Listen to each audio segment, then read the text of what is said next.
C ഒന്നാം സഹസ്രാബ്ദം. ഇന്നത്തെ Ukraine പ്രദേശം അടയ്ക്കുവാണ ഒരു ഗോത്രവർഗം ഉണ്ടായിരുന്നു. അന്ന് ആ പ്രദേശം കസാരിയ എന്നാണ് അറിയപ്പെട്ടിരുന്നത്. അവരെ വിളിച്ചിരുന്നത് കസാരിയൻ ഗോത്രം എന്നുമായിരുന്നു. കുലത്തൊഴിൽ കൊള്ളയും കൊലയും പിടിച്ചുപറിയൊക്കെയാണ്. ഏതാണ്ട് 1-ാം നൂറ്റാണ്ട് മുതൽ 8-ാം നൂറ്റാണ്ട് വരെ അവരവിടെ സ്വൈരവിഹാരം നടത്തി. റഷ്യയിലേക്കും തിരിച്ചും ഉക്രൈൻ മുറിച്ചു കടക്കുന്ന വ്യാപാരികൾ ആയിരുന്നു അവരുടെ പ്രധാന ഇരകൾ. അതുകൊണ്ട് തന്നെ അവരെ കൊണ്ട് ഏറ്റവും കൂടുതൽ നഷ്ടവും റഷ്യക്കായിരുന്നു. വ്യാപാരം നടക്കില്ലല്ലോ. അതിനാൽ 9-ാം നൂറ്റാണ്ടിൽ റഷ്യ ഇവർക്ക് താക്കീത് നൽകി. എന്നാൽ കസാരീനുകൾ ചെവിക്കൊണ്ടില്ല. അവർ കൊള്ള തുടർന്നു. ഗത്യന്തരമില്ലാതെ റഷ്യ ഫ്രാൻസിനെയും ജർമ്മനിയെയും കൂട്ടി കസാരിയെ ആക്രമിച്ചു, കീഴ്പ്പെടുത്തി. യുദ്ധം ജയിച്ച ചക്രവർത്തി ആദ്യം ചെയ്തത് ഇവരോട് ഇവരുടെ മതം ഉപേക്ഷിക്കാൻ കൽപ്പിക്കുകയായിരുന്നു. അക്കാലത്തെ ഏറ്റവും പ്രാകൃത ഗോത്രങ്ങളെപ്പോലും ഭയപ്പെടുത്തുന്ന തരത്തിലുള്ള കടുത്ത ദുരാചാരങ്ങൾ ഉൾപ്പെട്ട ആരാധനാ സമ്പ്രദായങ്ങൾ പിന്തുടർന്നു വന്നിരുന്ന ഇവരോട് ക്രിസ്ത്യൻ, ഇസ്ലാം, ജൂതമതങ്ങളിലൊന്ന് തിരഞ്ഞെടുക്കാനാണ് കൽപ്പിച്ചത്. വേറെ വഴിയില്ലാതെ ഇവർ ജൂതമതം തിരഞ്ഞെടുത്തു. കൃത്യമായി പറഞ്ഞാൽ ആ പ്രദേശങ്ങളിൽ അന്ന് നിലനിന്നിരുന്ന അഷ്കനാസി ജൂതന്മാരുടെ ആരാധനാ സമ്പ്രദായമാണ് ഇവർ പകർത്തിയത്. എന്നാൽ രഹസ്യമായി തങ്ങളുടെ പഴയ ആരാധനാക്രമം തുടരുകയും ചെയ്തു. എന്നിട്ടും കൊള്ളയും കൊലയും ഇവർ പൂർണ്ണമായും നിർത്തിയില്ല.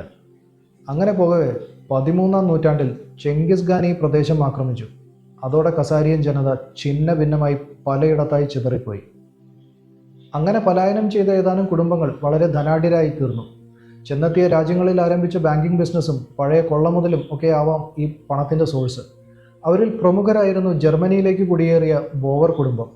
പിന്നീട് ഈ ബോവർ കുടുംബം ബ്രിട്ടനിലേക്ക് കുടിയേറി. അവിടെ അവർ ബാങ്കിങ് ബിസിനസ് ആരംഭിച്ചു. തങ്ങളുടെ പൂർവ്വചരിത്രം അറിയാവുന്നവർ ഈ ബോവർ എന്ന കുടുംബ പേര് കേട്ടാൽ ഒരുപക്ഷെ കൈകാര്യം ചെയ്താലോ എന്ന ധാരണ കൊണ്ടായിരിക്കണം ബ്രിട്ടനിൽ ഇവർ ഇവരുടെ വീടിന് ബോവർ എന്ന് പേരിട്ടില്ല. പകരം റെഡ് ഷീൽഡ് എന്നാണ് പേരിട്ടത്. റെഡ് എന്നാൽ ജർമ്മനിൽ റോത്ത് എന്നാണ് പറയുന്നത്. അങ്ങനെ അവർ റോത്ത് ഷീൽഡ് എന്നറിയപ്പെടാൻ തുടങ്ങി. ബ്രിട്ടനിൽ ഇരുന്നുകൊണ്ട് ഇവർ ജർമ്മനിയിലും റഷ്യയിലും ഫ്രാൻസിലും മറ്റനേകം സ്ഥലങ്ങളിലും ബാങ്കിങ് ബിസിനസ് വ്യാപിപ്പിച്ചു. ഈ സമയത്തും പലായനം ചെയ്യാത്ത കസാരിയൻ ഗോത്രം അതേ ഉക്രൈൻ പ്രദേശത്ത് കൊല്ലും കൊലയും തുടരുന്നുണ്ടായിരുന്നു. ഇത് മുതലെടുക്കാൻ റോത്ത്ഷീൽഡിൻ്റെ തലയിൽ ഒരു ബുദ്ധി ഉദിച്ചു. അവരൊരു പുതിയ സ്കീം ഇൻട്രൊഡ്യൂസ് ചെയ്തു. അക്കാലത്ത് സ്വർണമായിരുന്നല്ലോ കറൻസി. വ്യാപാരികൾക്ക് അവരുടെ യാത്ര ആരംഭിക്കുന്ന സ്ഥലത്തുള്ള റോത്ത്ഷീൽഡിൻ്റെ ബ്രാഞ്ചിൽ ചെന്ന് കയ്യിലുള്ള സ്വർണമെല്ലാം അവിടെ ഏൽപ്പിച്ചൊരു റെസീറ്റ് വാങ്ങാമായിരുന്നു. ആ റെസീറ്റും കൊണ്ട് അവർക്ക് യാത്ര പോവാം. ലക്ഷ്യസ്ഥാനത്തെത്തിയതിന് ശേഷം അവിടെയുള്ള റോത്ത്ഷീൽഡിൻ്റെ ബ്രാഞ്ചിൽ ചെന്ന് ഈ റെസീറ്റ് കൊടുത്താൽ ഇവർക്ക് ഈ സ്വർണം റീക്ലെയിം ചെയ്യാൻ പറ്റുമായിരുന്നു. അതോടെ വ്യാപാരികൾക്ക് സ്വർണം കൊള്ളയടിക്കപ്പെടുമെന്ന ഭയമില്ലാതെ യാത്ര ചെയ്യാം എന്നായി. എന്നാൽ റോത്ത്ഷീൽഡിൻ്റെ ആൾക്കാർക്ക് യഥേഷ്ടം യാതൊരു ഭീഷണിയും കൂടാതെ അവരുടെ സ്വർണം ബ്രാഞ്ചുകളിൽ നിന്ന് ബ്രാഞ്ചുകളിലേക്ക് ട്രാൻസ്പോർട്ട് ചെയ്യാനും പറ്റും. കാരണം കൊള്ളക്കാർ ഇവരുടെ സ്വന്തം ആൾക്കാരാണല്ലോ. സ്വർണത്തിന് പകരം കൊടുത്ത ഈ റെസീറ്റുകളുണ്ടല്ലോ, അതാണ് ഇന്ന് നമ്മൾ പോക്കറ്റിൽ വെച്ചുകൊണ്ട് നടക്കുന്ന പേപ്പർ കറൻസിയുടെ ആദ്യ രൂപം. എന്നാൽ ഇത് വെറുമൊരു റെസീറ്റ് ആയിരുന്നില്ല. മനുഷ്യരാശിയെ മൂക്കുകയറിടാനുള്ള ഒരു പവർഫുൾ ഫിനാൻഷ്യൽ വെപ്പണായിരുന്നു. ഈ സ്കീം നടപ്പിലാക്കിയത് വഴി അവരുടെ കയ്യിൽ വൻതോതിൽ സ്വർണം കുമിഞ്ഞുകൂടാൻ തുടങ്ങി. കാരണം ഈ റെസീറ്റ് വാങ്ങിപ്പോയവർ ആരും ഈ സ്വർണം തിരിച്ചെടുക്കാൻ വരാതായി. അവർ ഈ റെസീറ്റുകൾ തന്നെ പരസ്പരം കൈമാറിക്കൊണ്ട് ഇടപാടുകൾ നടത്താൻ തുടങ്ങി. കൺവീനിയൻ്റ് ആണല്ലോ. കൂടുതൽ സ്വർണം ഇങ്ങനെ കിഴികെട്ടി കൊണ്ടു നടക്കേണ്ട കാര്യമില്ല. എന്നാൽ ചതി കിടക്കുന്നത് ഇതും കഴിഞ്ഞിട്ടാണ്. അധികമാരും സ്വർണം തിരിച്ചെടുക്കുന്നില്ല എന്ന് ഉറപ്പുവരുത്തിയ ശേഷം ഇവർ കൈവശമുള്ള സ്വർണത്തിന് മേൽ വീണ്ടും റെസീറ്റുകൾ അടിച്ചിറക്കി. സ്വർണം അത്ര തന്നെയുള്ളൂ, എന്നാൽ റെസീറ്റുകൾ ഇരട്ടിയായി, അല്ലെങ്കിൽ ഇരട്ടിയിലധികമായി. അതായത് അവരുടെ സമ്പത്തിന് ഇളക്കമൊന്നും തട്ടിയില്ല. എന്നാൽ ജനങ്ങളുടെ കയ്യിലുള്ള റെസീറ്റുകളുടെ മൂല്യം കുത്തനെ ഇടിഞ്ഞു. ഇന്നും നോട്ടുകൾ അച്ചടിച്ചു കൂട്ടിയാൽ പണപ്പെരുപ്പം വന്ന് കറൻസിയുടെ മൂല്യം കുറയുന്നത് നമ്മൾ കാണുന്നുണ്ട്. അതുതന്നെ അന്നും നടന്നു.